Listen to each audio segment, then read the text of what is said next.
नमस्कार। मैं त्र्यंबकेश्वर से पंडित वेदमूर्ति वैभव अनिल सर्वज्ञ आप सभी का स्वागत करता हूं। आज आपके साथ ये वीडियो के माध्यम से मैं जुड़ रहा हूं क्योंकि त्र्यंबकेश्वर क्षेत्र यहाँ पर जो नारायण नागबली ये पितृदोष निवारण हेतु जो पूजा किया जाता है, इस पूजा के संबंध में कुछ जानकारी आप तक पहुंचाना चाहता हूं। त्र्यंबकेश्वर ये एकमात्र ऐसा क्षेत्र है जहाँ पर ये नारायण नागबली का पूजा किया जाता है। इस क्षेत्र के कुछ विशेष वाइब्रेशंस है, कुछ विशेष महती इस क्षेत्र की है, जिसके कारण ये पूजा केवल त्र्यंबकेश्वर क्षेत्र में करने की ही परंपरा है। अब ये जो नारायण नागबली का पूजा है, ये नारायण नागबली ये पितृदोष यानी एक्चुअल क्या है, ये करना क्यों चाहिए और हमें ये करने की आवश्यकता है या नहीं, इस संबंध की जानकारी मैं आपको ये वीडियो के माध्यम से आज दे रहा हूँ। नारायण नागबली ये 3 दिन का पितृदोष के निवारण का पूजा है। इसमें नारायण बलि, नाग बलि ये दोनों अलग विधान है। नारायण बलि जो विधान है, इस विधान का मुख्य उद्देश्य जो है, ये विधान का मुख्य उद्देश्य जो भी व्यक्ति हमारे घर में गुजरे हैं, जिनको दुर्मरण की प्राप्ति हुई है, किसी ने आत्महत्या किया है, किसी की एक्सीडेंटल डेथ हुई है, कोई शादी से पहले कम उम्र में गुजरा है। ऐसा होता है कि मनुष्य के जीवन में उम्र का एक 60 साल का पड़ाव उसने पार कर लिया तो उसका माइंड सेट हो जाता है, मतलब वो प्रिपेयर हो जाता है, तैयार रहता है कि भाई अभी मेरा मृत्यु पास आ रहा है, मेरा मृत्यु पास आ रहा है, मेरे ज़्यादा दिन नहीं रहे हैं, इसलिए मृत्यु की तैयारी वो कर लेता है। लेकिन उम्र के 30 साल में 40 साल के पड़ाव पर किसी भी व्यक्ति को अपने मृत्यु की अपेक्षा नहीं होती है। और जब ऐसे समय में मृत्यु की प्राप्ति होती है तो शास्त्र इस प्रकार के स्थिति को दुर्मरण बताता है। ऐसे दुर्मरण में गए हुए जो पूर्वज हैं, उनके अशुभ गति में जाने के ज़्यादा चांसेस होते हैं, वो असदगति में चले जाते हैं। ऐसे पूर्वजों को सदगति प्राप्त करवाना ये नारायण बलि विधि का मुख्य उद्देश्य है। इस पूजा में 3 कुलों का विचार आता है। सबसे पहला कुल होता है अपने पिताजी का कुल, पिताजी के कुल में जो पूर्वज है उनका विचार है। दूसरा कुल है अपने माताजी की तरफ का कुल और तीसरा कुल है अपने पत्नी की तरफ का कुल। ये तीनों कुलों में 7-7 पीढ़ियों में जो भी पूर्वज हमारे गुजरे हैं, इन सभी में यदि कोई व्यक्ति ऐसी है जिसके ऊपर संस्कार नहीं किए हैं, क्योंकि नारायण संस्कार का मतलब और्ध्वदेहिक संस्कार जो व्यक्ति गुजरने के बाद किए जाते हैं। नारायण नागबली की पूजा में जो असंस्कारित पूर्वज हैं, उनको सदगति प्राप्त कराने का ही माध्यम नारायण नागबली है। असंस्कारित का अर्थ होता है व्यक्ति गुजरने के बाद में जो आत्मा है, यह शरीर को त्याग कर प्रेत नाम की अशुभ योनि में चली जाती है। और जब यह अशुभ योनि में जाती है तो ऐसे अशुभ योनि में ये स्थिर रहती है। उसके पास किसी भी प्रकार के भोग को प्राप्त करने के लिए माध्यम जो शरीर होता है वो नहीं होता है। और ऐसे गुजरे हुए व्यक्ति की आत्मा की जो वासना है, ये उसके शरीर के प्रति ज़्यादा होती है। इसलिए शरीर के प्रति वासना क्यों होती है, इसका कारण यह है कि ये जो व्यक्ति हैं, ये गुजरने के बाद में जब तक ये जीवित होते हैं तब तक इस शरीर के माध्यम से आत्मा निरंतर भोगों की प्राप्ति करती है। हमारा शरीर 100 साल तक चलता है, उसमें कुछ ऊर्जा है, एनर्जी है। इसका क्या कारण है? ये ऊर्जा, ये एनर्जी कहाँ से आती है? तो ये एनर्जी आती है जो परमात्मा अंश रूप से आत्मा के स्वरूप में हमारे शरीर में विराजमान हुए हैं, वहीं से ये आती है। लेकिन जब वो अंश रूप से विराजमान हो जाते हैं तब मन, बुद्धि, चित्त और अहंकार की उपाधि उन पर लग जाती है, ये आत्मा के ऊपर लग जाती है। इसलिए वो जीव दशा धारण करते हैं, उसे जीव कहा गया है और उस आत्मा को जीवात्मा ऐसे नाम दिया गया है। और ये जो जीवात्मा होता है, ये जीवात्मा जब शरीर प्राप्त कर लेता है, जीव दशा में आता है, तो शरीर प्राप्ति के बाद में अनेक प्रापंचिक भोगों की प्राप्ति शरीर के माध्यम से ली जाती है। जो भी भोग भोगना है, जिसकी भी प्राप्ति करनी है, उसके लिए माध्यम शरीर को करना पड़ता है। किसी चीज़ को खाना है तो खाने की इच्छा हमारा मन व्यक्त करता है, लेकिन ये इच्छा को पूरी करने के लिए जो कार्य करना पड़ता है वो कार्य शरीर करता है, वो कार्य शरीर द्वारा होता है। इसलिए ये शरीर जो है ये भोग माध्यम है। इंद्रियों का आधार लिए बगैर भोग की प्राप्ति होती नहीं है। इसलिए जब व्यक्ति गुजरती है, अपने शरीर को त्यागती है, तब उस व्यक्ति की सबसे ज़्यादा वासना ये शरीर के प्रति होती है। तब शास्त्र का पहला नियम है कि ये जो शरीर है, ये शरीर की निर्मिति कहाँ से हुई है, तो ये पंच तत्वों से हुई है। पृथ्वी, आप, तेज, वायु, आकाश, ये सृष्टि के 5 तत्व हैं। ये पांचों तत्वों से ये शरीर की उत्पत्ति होती है। ये शरीर की उत्पत्ति 5 तत्वों से हुई है। तो ये गुजरने के बाद में जब आत्मा, जीवात्मा शरीर को त्यागता है, तो ये शरीर को पंच तत्व से किसी भी एक तत्व में विलीन करना, ये कर्तव्य शास्त्र बताता है। इसलिए हमारी परंपरा यह है कि यदि व्यक्ति गुजर जाती है तो उस व्यक्ति का जीवात्मा शरीर त्यागने के बाद में उसका जो शरीर है वो अग्नि में हम लोग दहन करते हैं, अग्नि तत्व में शरीर को दे देते हैं। और जब अग्नि में शरीर दहन हो जाता है तो ये शरीर के प्रति जो जीवात्मा की वासना है, ये वासना खत्म हो जाती है। यहाँ से आगे हमारा हिंदू धर्मशास्त्र व्यक्ति गुजरने के बाद ये जीवात्मा का एक जर्नी बताता है, एक सफर बताता है। वो कौन सा है, तो वो शरीर को त्यागने के बाद प्रेत अवस्था, ये उसका पहला सफर हो गया, लेकिन ये अशुभ अवस्था है। इसकी अवस्था से मुक्ति पाकर के उसे जाना होता है पितृलोक। अब प्रेत अवस्था से मुक्ति किस प्रकार होती है, तो सबसे पहले शरीर के प्रति वासना खत्म करने के लिए उसका शरीर हमने अग्नि में दहन कर दिया, ये पहला प्रोसेस हो गया। उसके बाद में 10वें दिन में उसका दशांत नामक श्राद्ध करना चाहिए। और 11वें दिन में, अब ये जीवात्मा के पास शरीर नहीं है लेकिन उसको सफर में जाना है पितृलोक के, तो पितृलोक के सफर में जाने के लिए जो शरीर की आवश्यकता है वो 11वें दिन के अवयव श्राद्ध से पूरी होती है। 11वें दिन में जो श्राद्ध किया जाता है उसे अवयव श्राद्ध नाम है। यहाँ पे 11वें दिन में जो श्राद्ध में पिंडदान होता है, उस पिंडों से यह जीवात्मा को पितृलोक का सफर पूरा करने के लिए शरीर प्राप्त होता है। और ये शरीर प्राप्त करके 12वें दिन में सपिंडी नामक श्राद्ध करने की परंपरा है। वास्तव में ये श्राद्ध जो है ये 12वें महीने में करने का श्राद्ध है, लेकिन प्रघात ऐसा है कि अपकर्षण से ये श्राद्ध जो है ये 12वें दिन में हम लोग करते हैं। और 12वें दिन में प्रेत मुक्ति श्राद्ध हो जाता है। तो प्रेत मुक्ति श्राद्ध होने के बाद यहाँ से जीवात्मा का सफर स्टार्ट होता है और वो 1 साल तक जर्नी में रहता है पितृलोक के।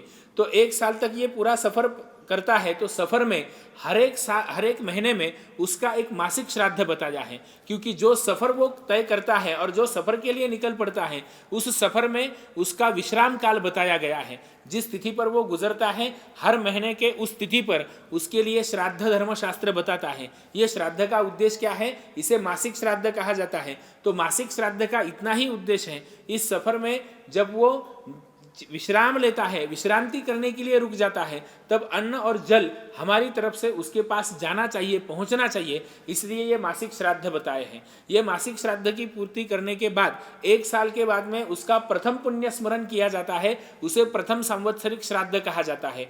उस दिन ये जीवात्मा पितृलोक को प्राप्त कर लेता है, यानी प्रेत योनि का सफर खत्म करके वो पितृलोक चला जाता है। और जब वो पितृलोक जाता है तो वो अच्छी गति में गया, ऐसी मान्यता हमारे धर्मशास्त्र की है। ऐसी मान्यता धर्मशास्त्र क्यों रखता है, क्योंकि वो अगर पितृलोक चला जाता है तो पितृलोक जाने के बाद उसने प्रेत योनि को त्याग दिया है। अब ये प्रेत योनि कौन सी योनि है, इसे अशुभ योनि कहा गया है। ये कैसे प्राप्त होती है, तो देह त्याग करने के बाद प्राप्त होती है। यानी पंच तत्वों का संबंध जब हमसे खत्म हो जाता है तो उस जीवात्मा के पास शरीर रहता नहीं है, वो प्रेत अवस्था में जाता है और भोग सभी प्रकार के सामने दिखते हैं, लेकिन वो प्राप्त करने के लिए माध्यम शरीर ना होने के कारण वो खुद पीड़ा में रहता है। ऐसी पीड़ा उसे ना हो, अगर यदि उसे ऐसी पीड़ा होती है तो उसे होने वाली पीड़ा जो है उस पीड़ा के कारण उसे मुक्ति की अपेक्षा होती है। और ये किससे प्राप्त मुक्ति की अपेक्षा रखता है, तो घर के आगे वाली पीढ़ी से रखता है। और आगे वाले पीढ़ी ने यदि ऐसा कुछ कर्म उसके लिए नहीं किया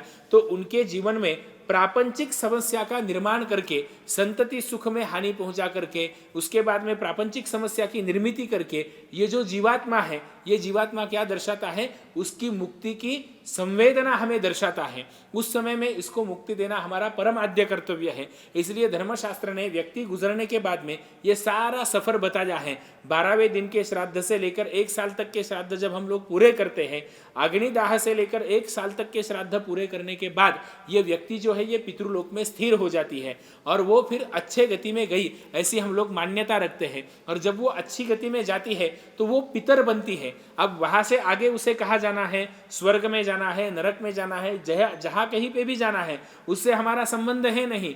वहां पर विचार आता है कर्म विपाक का, उसने उसके लाइफ में क्या कर्म किए हैं उस अनुसार उसे योग्य ऐसा लोक प्राप्त होता है। लेकिन उस पितृलोक तक पहुंचाना ये उसका हमारा परम आद्य कर्तव्य है। और पितृलोक वो जब पहुंचता है तो वो पितर बन जाता है। और जब व्यक्ति गुजरने के बाद प्रेत योनि से पितृलोक का सफर पूरा करती है तो पितर बनकर वो क्या करती है, तो पितर बनकर वो हमें जो आशीर्वाद देती है उसके बारे में धर्मशास्त्र बताता है। आयु प्रजाधनम विद्या स्वर्ग मोक्ष सुखानि च प्रयच्छन्तु तथा राज्यम पितरम श्राद्ध तर्पितः, यानी कि व्यक्ति को दीर्घायुष्य, धन, विद्या, संतति, संपत्ति, ये सारे सुखों की प्राप्ति जो है ये केवल पितरों के कृपा आशीर्वाद से प्राप्ति होती है। पितर संतुष्टित हो तो ही प्राप्त होती है, इसलिए उनका संतुष्ट होना जरूरी है। और वो संतुष्ट कब होते हैं, जब वो प्रेत योनि से मुक्त होकर पितृलोक चले जाते हैं। अब हमारे घर के जो 3 कुल मैंने बताए, ये सारे कुलों में कोई ऐसी व्यक्ति है जिनके ऊपर गुजरने के बाद अग्निदाह से लेकर उनके 12वें दिन तक, उनके 1 साल के प्रथम पुण्य स्मरण तक, उनके अब्दपूर्ति तक का कर्म हमने पूरा नहीं किया, तो ऐसे लोग वैसे ही पितृ योनि में प्रेत योनि में रह जाते हैं। और प्रेत योनि में रहने के बाद उनकी मुक्ति करने के लिए नारायण बलि ये विधान बताया है। त्र्यंबकेश्वर में होने वाले नारायण बलि के माध्यम से पालाश विधि का एक विधान किया जाता है। जिन व्यक्तियों का शरीर अग्निदाह संस्कार में मिला ही नहीं है, ऐसे व्यक्तियों के लिए पालाश विधान किया जाता है। एक आटे के पुतले का पूजन करके उसे काश्यप यानी भगवान का गोत्र देकर, नारायण ये भगवान का नाम देकर, वो हमारे पूर्व कुल से संबंधित है ऐसा मानकर उन्हें ये अग्नि संस्कार की प्राप्ति हो, इसलिए उनको जलाया जाता है, उनको दहन किया जाता है, अग्नि संस्कार की प्राप्ति की जाती है। उसके बाद में उनका दशांत श्राद्ध, उनका अवयव श्राद्ध, उनका सपिंड श्राद्ध और उनके 1 साल तक के पितृलोक पहुंचने तक के अब्दपूर्ति तक के श्राद्ध कर्म सब पूरे करवाए जाते हैं। ये 2 दिन में सब प्रक्रिया होती है। इसके बाद में जो विधान आता है ये आता है नागबलि का विधान। अब नागबलि क्यों करना है, तो इसके बारे में धर्मशास्त्र ऐसा कहता है कि नागबलि के लिए हमारे घर में यदि किसी व्यक्ति का मृत्यु सर्पदंश से, सर्प के काटने से हुआ है तो नागबलि करना चाहिए। या हमारे घर में किसी व्यक्ति ने किसी सर्प को मारा है, सर्प को मारते हुए देखा है या सर्प को मारने के लिए कहा है, ऐसी स्थिति यदि बनी है तो नागबलि ये विधान करना चाहिए, ये धर्मशास्त्र बताता है। इस विधान को भी नागबलि कहा गया है। इस विधान में नागबलि में नाग देवता का, आटे के नाग देवता का पूजन करके उनका दहन संस्कार करके उनके प्रति कुछ श्राद्ध किए जाते हैं। वो श्राद्ध करके नागबलि का पूजन किया जाता है। और फिर नागबलि, नारायण बलि, नागबलि ये 2 पूजा पूरा करके ये पूजन का 3रे दिन में समाप्ति करके ये पूरा पूजन त्र्यंबकेश्वर क्षेत्र में होता है। इसके करने की ये कारण मीमांसा मैंने आपको बता दी। अब ये हमारे घर में ये पूर्वज अशांत है या कि कोई पूर्वज अशुभ गति में है, असत गति में है, इसको हम कैसे पहचाने, ये पूजा करने की हमें आवश्यकता है या नहीं, ये कैसे पहचाने, तो इसके 2 माध्यम हैं। पहला माध्यम ये हमारी जन्म कुंडली है। जन्म कुंडली में ज्योतिष शास्त्र ऐसे कुछ योग बताता है जो शापित योग है। ये शापित योग यदि कुंडली में बनते हैं तो ये पूजा करना आवश्यक होता है। तो यह शापित योगों में विशेषतः राहु के साथ में गुरु का योग बनना या पंचम स्थान से कुछ अशुभ ग्रहों के योग बनना, दशम स्थान ये मुख्य पितृस्थान बताया गया है। हमारे पिताजी के तरफ के पूर्वजों का विचार दशम भाव से किया जाता है, तो दशम स्थान को बिगाड़ना, दशम स्थान में कुछ अशुभ योगों की निर्मिति होना, या चतुर्थ स्थान माता जी की तरफ की पितरों का विचार करता है तो वो स्थान बिगड़ना, उस स्थान से कुछ पितृदोष निर्माण होना, यहाँ ये अगर स्थिति कुंडली में उत्पन्न हो जाती है तो हमें नारायण नागबलि का पूजा करना चाहिए, ऐसा हमें निश्चित करना चाहिए। ये एक भाग हो गया।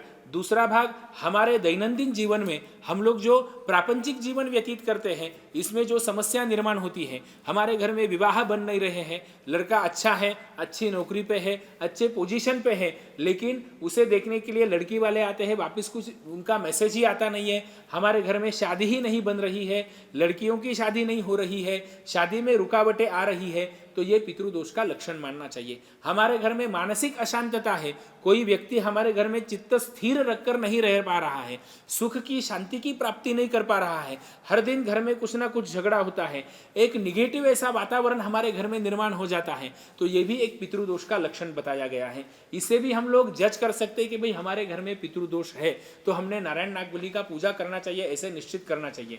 ये छोटे छोटे ऑब्जर्वेशन अगर हम हमारे प्रापंचिक जीवन के करते हैं, या ऐसी समस्या हमारे जैसे पंडित जी के पास, हमारे पास यदि आपने आपकी समस्या रख दी तो इसका हल कैसे निकालना है, नारायण नागबली माध्यम से ये कैसे दूर हो सकता है, इसका गाइडलाइन हम आपको कर सकते हैं। तो अपनी कुंडली से या अपने दैनंदिन जीवन के ऑब्जर्वेशन से, या हमारे घर में संतति का सुख यदि नहीं प्राप्त हो रहा है तो संतति घर में निर्माण किस पद्धति से होगी और कब होगी, या उसमें बाधा क्यों आ रही है, इसकी निश्चिति हमें करनी है। तो उसका उत्तर है नारायण नागबली का पूजन। ये पितृदोष के ही लक्षण है, तो ये पूजा ऐसी स्थिति में हमें करवाना चाहिए। तो इस पूजन के संबंध में जो भी कुछ विस्तृत जानकारी आपको चाहिए या जन्म कुंडली से आपको कुछ विवेचन चाहिए तो आप हमसे संपर्क करें। मेरा मोबाइल नंबर इस स्क्रीन पर दिया गया है, मेरा एड्रेस यहाँ पर है। श्री क्षेत्र त्र्यंबकेश्वर में ये पूजा किस पद्धति से, किस विधान से करना चाहिए, कौन से मुहूर्त पर करना चाहिए, हमारी कामना पूर्ति के हेतु इसमें क्या क्या बदलाव करने चाहिए, ये सब जानकारी लेने के लिए आप हमसे संपर्क करिए। सभी प्रकार की जानकारी ये आपकी तरफ पहुँचाई जाएगी। धन्यवाद।